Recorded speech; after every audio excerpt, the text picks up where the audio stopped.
Assalamualaikum warahmatullahi wabarakatuh. Hai adik-adik, bertemu dengan Kak Putri Anasari yang akan belajar tentang ilmu pengetahuan alam. Nah, adik-adik, bagaimana kabar kalian?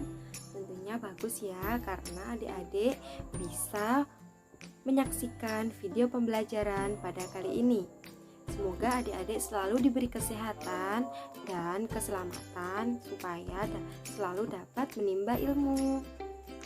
Nah, adik-adik, kira-kira Kak Putri akan belajar tentang apa ya? Nah, kali ini Kak Putri akan belajar bersama dengan adik-adik tentang DNA dan RNA. Nah, kira-kira materinya apa adik-adik? Nah, DNA dan RNA adalah materi genetik pewarisan sifat. Nah, kali ini Kakak Putri akan membahas tentang DNA dan RNA. Wah, adik-adik. Nah, pastinya di rumah adik-adik pernah ya menyaksikan sebuah berita.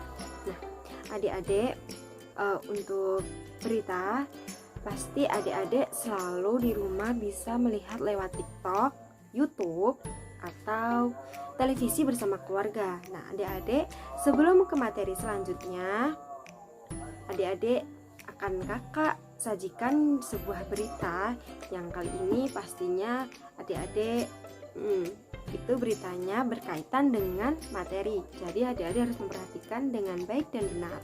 Nah, adik-adik sebelum ke materi, adik-adik harus melihat berita. Berita yang kakak sajikan ada 2 berita. Nah, adik-adik harus lihat ya. Saksikan video berita kali ini. Uji DNA menjadi salah satu cara polisi dalam mengungkap berbagai tindak kriminal termasuk kasus pembunuhan disertai mutilasi. Cara ini dipilih karena terbukti memiliki tingkat akurasi tinggi untuk identifikasi. Uji DNA atau uji asam deoksiribonukleat merupakan salah satu metode yang digunakan kedokteran kepolisian untuk mendukung penyidikan sebuah kasus. Uji DNA dinilai sebagai cara yang sangat tepat untuk mengungkap identitas korban maupun pelaku yang terlibat kasus kriminal. Menjadi alat identifikasi yang sangat baik karena setiap orang, setiap individu itu DNA-nya berbeda, kecuali kembar identik. Kalau di dalam persentase, biasanya pengadilan itu tidak mengetahui tentang probabilitas, tapi sukanya persentase itu adalah 99,99 cecer 15. Ada berbagai cara untuk mendapatkan sampel DNA.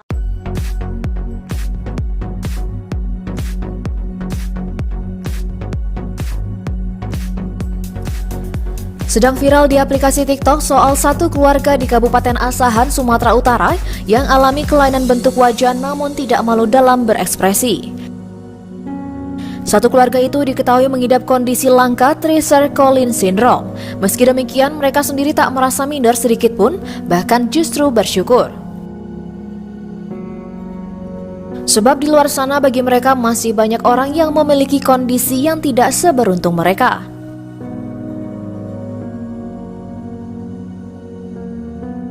Syarif Surya Ali Manurung, penderita sindrom Treacher-Collins viral di TikTok mengungkapkan rasa syukurnya.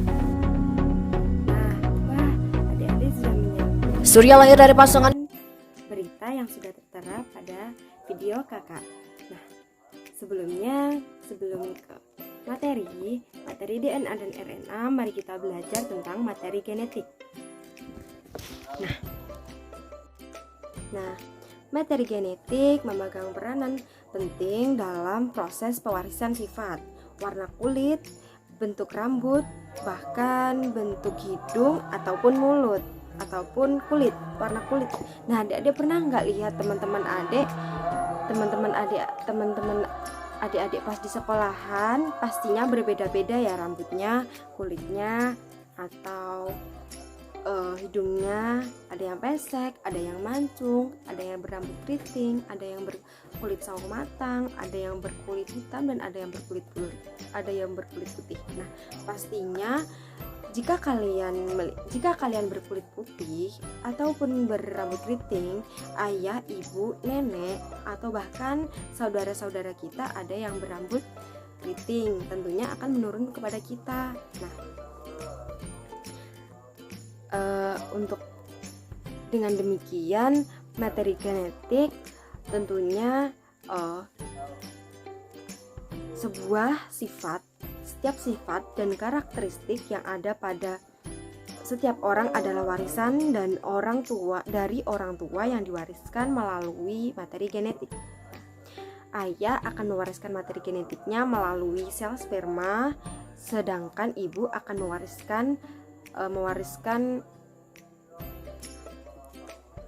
mewariskan materi genetiknya melalui sel ovum. Nah, materi genetik dari ayah dan ibu akan bergabung dalam proses fertilisasi. Nah, oleh karena itu adanya penggabungan materi genetik, inilah pada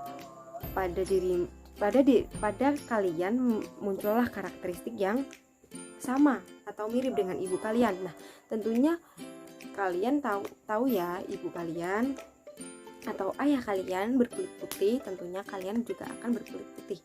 Jika ayah atau ibu kalian berambut keriting, tentunya akan berambut keriting pada kalian. Nah, itulah yang bisa membedakan antara kalian dengan teman kalian. Lalu apa sebenarnya materi genetik yang dimaksud? Nah, molekul yang berperan sebagai materi genetik adalah asam nukleat, yaitu DNA dan RNA.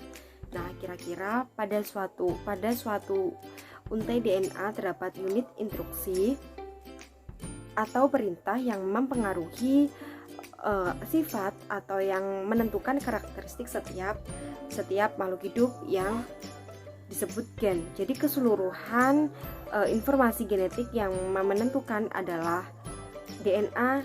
Tahukah kamu di manakah DNA berada? Nah, adik-adik tahu nggak di mana tempatnya DNA? DNA terletak di dalam inti sel. DNA merupakan untaian yang sangat panjang agar DNA dapat tersusun di dalam inti sel yang sangat kecil. Nah, untaian DNA ini melilit pada protein yang disebut protein histon. Nah, adik-adik tahu nggak pernah lihat benang-benang itu? Nah, itu untaian DNA ini melilit pada protein membentuk benang-benang seperti benang-benang itu. Nah, ini akan pada sel akan membelah benang-benang kromatin ini akan melihat memadat sehingga membentuk kromosom.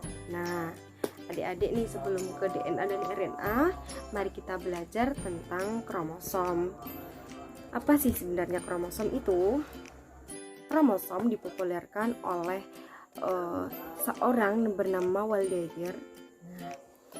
Asal katanya adalah kromo yang berarti warna dan soma yang berarti adalah badan. Jadi kromosom adalah benda-benda halus berbentuk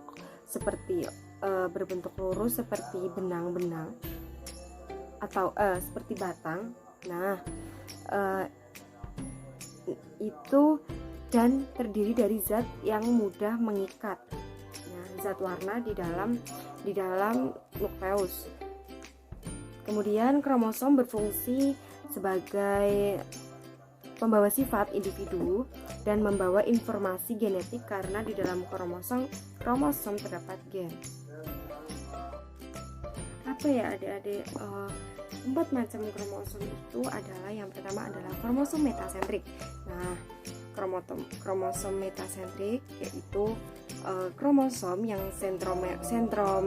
sentrometernya terletak di bagian tengah, di tengah lengan. Nah, di tengah lengan kromatid sehingga membagi lengan menjadi 2 sama panjang seperti pada gambar yang kakak sudah sajikan. Kemudian yang kedua adalah kromosom submetasentrik, yaitu kromosom yang sentrometernya terletak di tengah kromatid sehingga lengan tidak sama panjang. Kemudian yang ketiga adalah kromosom akrosentrik. Nah, Kromosom akrosentrik ialah kromosom yang letak sentromernya terletak di antara bagian tengah dan ujung lengan kromatid. Kemudian yang keempat adalah kromosom telosentrik. Nah, kromosom telosentrik adalah kromosom yang letak sentrumnya di ujung kromatid. Susunan kromosom pada sel penyusun tubuh berbeda dengan susunan kromosom pada sel kelamin, yaitu sel telur atau ovum dan sel sperma. Kemudian kromosom pada sel tubuh susunannya berpasangan. Keadaan kromosom yang berpasangan disebut dengan diploid. Nah, adik-adik, susunan kromosom pada sel kelamin tidak berpasangan. Nah, tentunya dan disebut dalam keadaan diploid. Keadaan diploid ditulis dengan simbol 2N, dan keadaan haploid itu ditulis dengan simbol N, sehingga kelamin atau gonosom laki-laki sehingga kromosom sel kelamin jumlahnya setengah dari kromosom sel tubuh. Penulisan kromosom kelamin atau gonosom laki-laki ditulis dengan pasangan huruf XY, dan penulisan kromosom kelamin atau kromosom kelamin atau sebaliknya. Nah, untuk perempuan yaitu XX. Untuk kariotip atau susunan kromosom laki-laki dapat ditulis dengan rumus 22AA plus XY, dan untuk perempuan dapat ditulis dengan rumus 22AA plus XY. Nah, kemudian adalah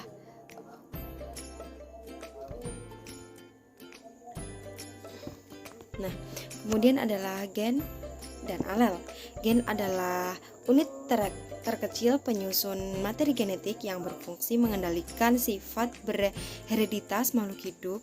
Gen dapat diwariskan dari generasi ke generasi dan tersusun dari DNA yang terpintal oleh protein histone. Nah, letak gen ada di dalam lokus-lokus pada kromosom yang teratur dalam satu deret secara linear dan lurus beraturan. Nah, gen terdiri dari 3 adik-adik. Yang pertama adalah rekon. Rekon adalah komponen yang lebih kecil dari gen dan terdiri atas 1-2 pasang nukleotida saja. Kemudian nomor 2 yaitu mukon. Mukon adalah komponen yang terdiri atas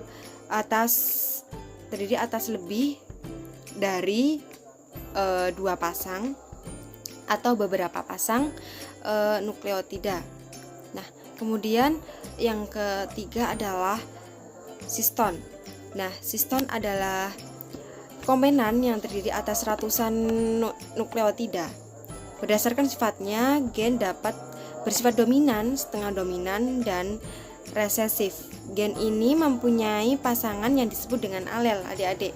Letaknya ada pada lokus yang bersesuaian pada kromosom homolognya dan memiliki tugas sama atau berlawanan untuk suatu sifat tertentu. Nah, susunan gen dan alel pada kromosom homolog akan membentuk genotip suatu individu.